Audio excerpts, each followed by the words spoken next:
Mandal, it's an open and shut case, at least as far as the login credentials are concerned. 47 times her login was used from Dubai.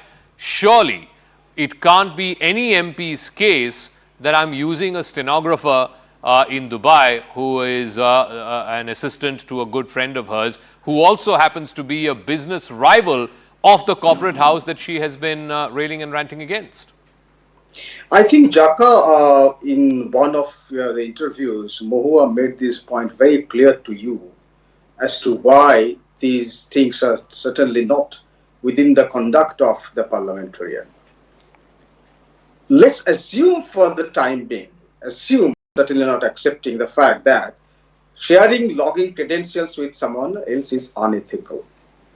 In that case, I want to know why the person who is making this allegation or the person who was using the login ID, was he called for cross-questioning, which is fundamental to such quasi-judicial proceedings. You and I know in this country that the Parliamentary Ethics Committee is, when it is working like a quasi-judicial authority, they should allow Mahua to cross-examine.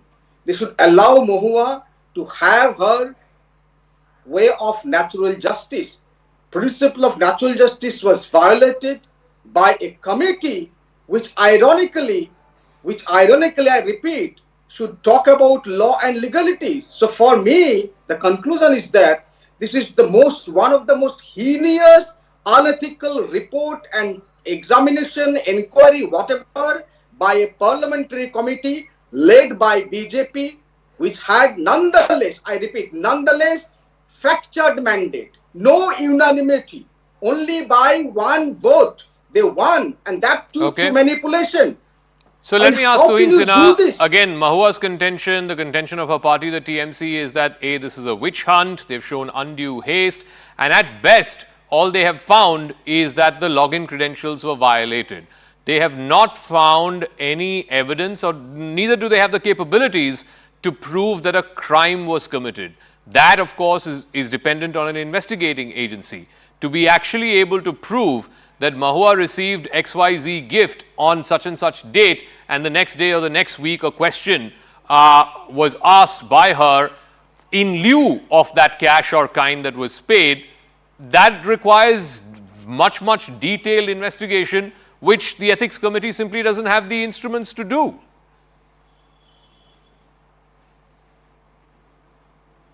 Tuhin, you have to unmute, please. Thank you.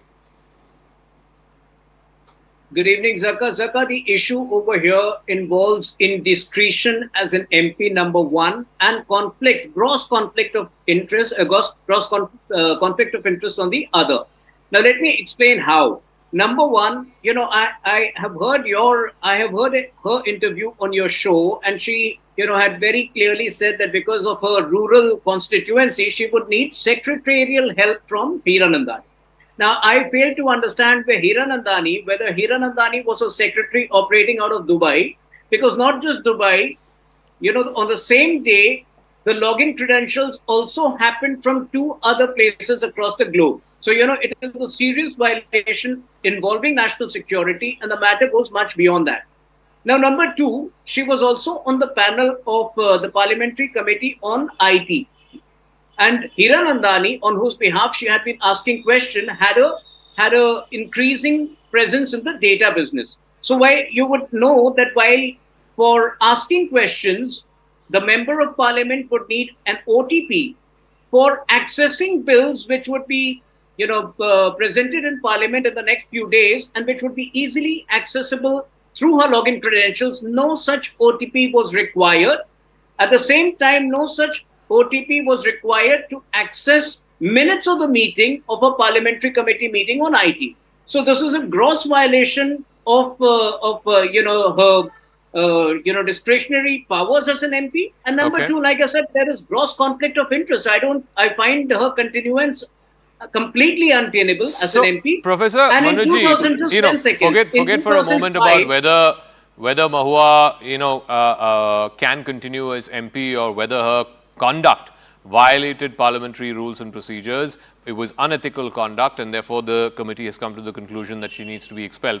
Forget that idea for a moment. even politically speaking, she had built a name for herself, an image for herself by railing and ranting against a particular corporate group, saying, and this is her allegation, and a lot of opposition members have sort of voiced this allegation, that the government of the day of Mr. Narendra Modi is working at the behest of this corporate group. Now, in Mahua's case, the same argument can be made against her, that she was working at the behest of a corporate rival to the very same group that she was railing and ranting against her. So how can she claim the moral high ground on this issue? So that's why I took shelter to Mahua's interview. Mahua made it very clear, and we know that Mr. Hiranandani is no way rival to the group that you are talking about. There is no business rivalry. There is no conflict of interest. Forget about that also. Suppose Hiranandani is, deposing. Hiranandani is giving the submission. Where is he? I want to know where is Mr. Hiranandani. He should have been called for questioning, cross-questioning. That is the fundamental of such quasi-judicial procedure. Raja, you're not getting my point. And this question must be raised. Instead of doing this, instead of denying her the right so your only point is that the accused in this case was not given an opportunity to cross-question witnesses. That's your only defense. Dismissed from the parliament. Summarily dismissed from the parliament. The only explanation is that the whole dispensation is scared of Mahua. It's not just because of this Adani issue for the last 1 year. Jaka, please remember, Mahua has been at loggerhead with some of the BJP MPs, which Mahua has made it clear, the entire dispensation for a fiery statement inside the parliament. I readily remember that anti-fascist statement by her for the last 4 or 5 years. Adani issue had come up only in the last 2 years. Mahua I think has been somehow they have found Mahua in a kind of political opponent. Okay. And perhaps they are scared of Mahua.